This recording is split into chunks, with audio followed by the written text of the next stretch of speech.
নমস্কার বন্ধুরা, সবাইকে স্বাগত সিম্পল ফুড অ্যান্ড ট্রাভেলে। আজকে তৈরি করে দেখাবো বাঁধাকপি মাছের মাথা দিয়ে, যেটা খুবই প্রিয় সকলের কাছে। চলুন তাহলে ভিডিওটা শুরু করা যাক। প্রথমে এখানে আলুগুলো কেটে নিয়েছি ডুবো ডুবো করে। এবার কড়ার মধ্যে সর্ষের তেল দিয়েছি পরিমাণ মতন। তেলটা ভালো করে গরম হয়ে গেলে তেলের মধ্যে কেটে রাখা আলুগুলো দিয়ে দিলাম। দিয়ে এর মধ্যে পরিমাণ মতন নুন আর হলুদ দিয়ে দেব। নুন আর হলুদ দিয়ে ভালো করে আলুগুলোকে লাল লাল করে ভেজে নেব। ভালো করে লাল লাল করে ভাজতে হবে। যারা চ্যানেলে নতুন ভিডিও দেখছেন অবশ্যই চ্যানেলটি সাবস্ক্রাইব করে দেবেন। দেখতেই পাচ্ছেন আলুগুলো খুব সুন্দর লাল লাল করে ভাজা হয়ে গেছে। এবার তুলে রেখে দিয়েছি। আর এদিকে এটা কাতলা মাছের মাথা নিয়েছি, আপনারা চাইলে রুই মাছের মাথা দিয়েও করতে পারেন। মাছের মাথাটা ভালো করে ধুয়ে পরিষ্কার করে নুন হলুদ দিয়ে মাখিয়ে রেখেছিলাম।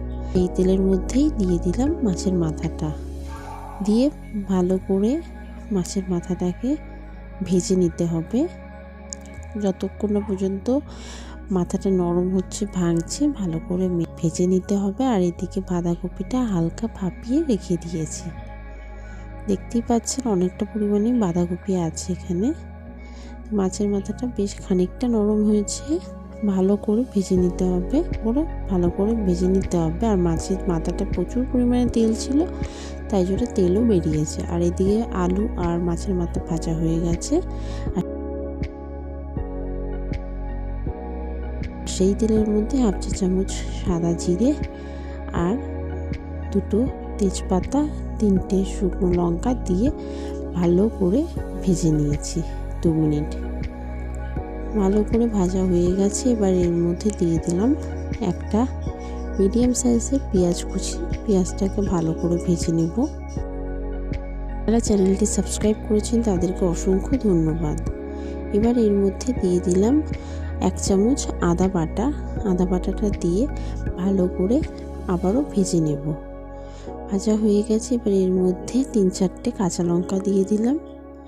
কাঁচা লঙ্কাটা দিয়ে আবারও নাড়াচাড়া করে নিচ্ছি। এবার এর মধ্যে 2টো মিডিয়াম সাইজের টমেটো কুচি দিয়ে দিলাম। টমেটোটা দিয়ে টমেটোটাকে ভালো করে রান্না করে নেব যতক্ষণ না পর্যন্ত টমেটোটা নরম হচ্ছে। কষানো ভালো করে হয়ে গেছে। এবার এর মধ্যে দিয়ে দিলাম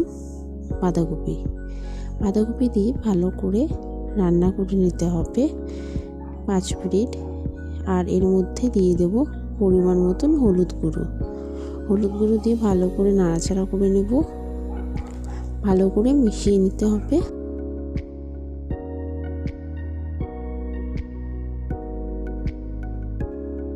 যতক্ষণ পর্যন্ত বাঁধাকপির জলটা শুকাচ্ছে ততক্ষণ রান্না করে নেওয়ার পরে এর মধ্যে ভেজে রাখা মাছের মাথা আর আলুটা দিয়ে দিলাম। দিয়ে আবারও ভালো করে নাড়াচাড়া করে নেব। ভালো করে মিশিয়ে নিতে হবে। এখানে বাঁধাকপির জলটা প্রায় শুকিয়ে গেছে, আলুগুলো পুরো নরম হয়ে গেছে। 5 মিনিট ধরে খুব ভালো করে মিশিয়ে নিয়েছি। এখানে বাঁধাকপিটা পুরো তৈরি হয়ে গেছে। এবার এর মধ্যে উপর দিয়ে গরম মশলা ছড়িয়ে দিলাম। গরম মশলা ছড়িয়ে দিয়ে ভালো করে আবারও নাড়াচাড়া করে নিচ্ছি। মাছের মাথা দিয়ে বাঁধাকপি পুরো তৈরি হয়ে গেছে। এবার নামিয়ে রেখে দেব একটা প্লেটের মধ্যে। এখানে মাছের মাথা দিয়ে বাঁধাকপি পুরো তৈরি হয়ে গেছে, যেটা দুপুরে গরম ভাতের সাথে খেতে অসাধারণ লাগে।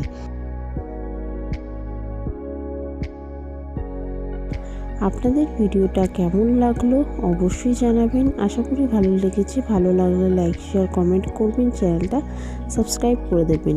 থাকা বেল আইকনে ক্লিক করে দেবেন যাতে সবার আগে আপনাদের কাছে নিত্য নতুন ভিডিও নোটিফিকেশন গিয়ে পৌঁছায়।